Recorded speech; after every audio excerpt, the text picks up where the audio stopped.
అది ఒక మండు వేసవి. ఎండ తీవ్రత చాలా ఎక్కువగా ఉంది. పగలు కాలు కూడా బయట పెట్టలేకపోతున్నాం. అంత వేడిగా ఉంది. కుళాయిల్లో చుక్క నీరు లేదు. బావులు ఇంకిపోయాయి. చెరువులు ఎండిపోయాయి. మొక్కలు వాడిపోయాయి. చెట్లు ఆకులు కోల్పోయి దీనంగా ఆకాశం వైపు చూస్తున్నాయి. అంతేకాకుండా పక్షులు నీటి కోసం దాహంతో ఆకాశంలో చక్కర్లు కొడుతున్నాయి. కొన్ని పక్షులు నీరు దొరక్క చనిపోతున్నాయి. అటువంటి సమయంలో కొన్ని కాకుల గుంపు నీటి కోసం వెతుకుతూ ఉన్నాయి. వాటికి ఎక్కడా నీరు దొరకపోవడంతో అవి తలా ఒక దిక్కున వెళ్ళి నీరు వెతుక్కుందాం అనుకున్నాయి. అమ్మో, ఎండ చాలా ఎక్కువగా ఉంది. నా గొంతు ఎండిపోతుంది. దగ్గరలో ఎక్కడైనా నీరు దొరికితే బాగుండు అని అనుకుంటూ ఒక కాకి తన అన్వేషణ కొనసాగించింది.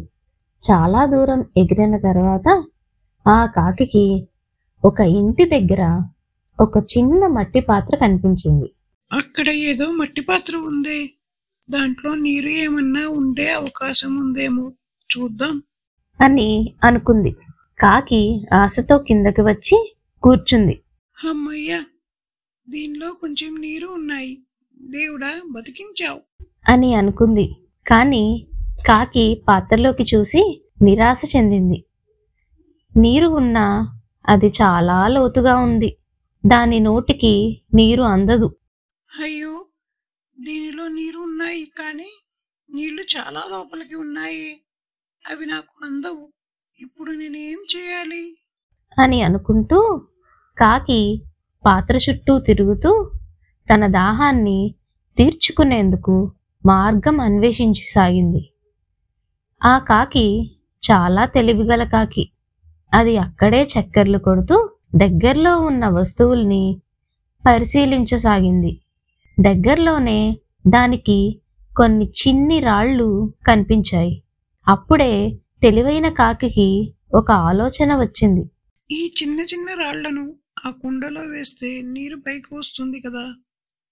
అప్పుడు నేను ఆ నీటిని తాగి నా దాహాన్ని తీర్చుకోవచ్చు అని కాకి అనుకుంది. తరువాత కాకి ఒక రాయిని దాని నోటితో పట్టుకొని పాత్రలో వేసింది. నీరు కొంచెం పైకి వచ్చినట్టు కాకి గమనించింది.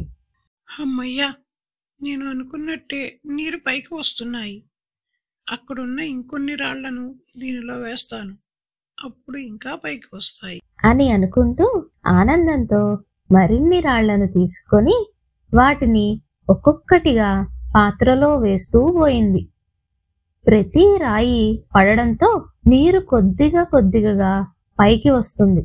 కొద్దిసేపటి తరువాత పాత్రలో నీళ్లు దానికి అందంత ఎత్తుకు వచ్చాయి. కాకి తన నోటితో ఆ నీటిని తాగి తన దాహాన్ని తీర్చుకుంది.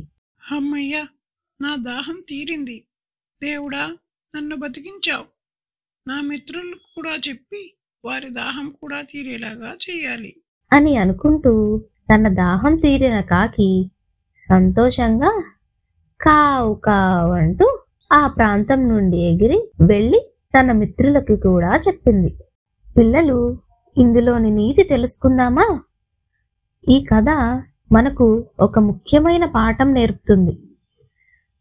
మనకున్న జ్ఞానాన్ని, పట్టుదలని ఉపయోగిస్తే ఏ సమస్యనైనా పరిష్కరించవచ్చు. మీకు ఏదైనా సమస్య వస్తే అది చూసి భయపడకుండా అక్కడున్న అవకాశాలని పరిశీలిస్తూ మీ తెలివితేటలతో వాటిని ఎలా వాడుకోవాలో ఆలోచించి పట్టుదలతో ఆ సమస్య నుండి బయటపడవచ్చు. అంతేకాకుండా మీరు ఒక ముఖ్యమైన విషయాన్ని గుర్తుంచుకోవాలి. మీరు ఎప్పుడూ నీటిని వృధా చేయకూడదు. ఏదైనా నీటిని పారవేయవలసి వస్తే వాటిని మొక్కలకి పోయండి. వేసవిలో ఒక చిన్న డబ్బాలో నీటిని బయట ఉంచడం ద్వారా పక్షులు వాటి దాహాన్ని తీర్చుకొని ప్రాణం నిలుపుకోగలుగుతాయి.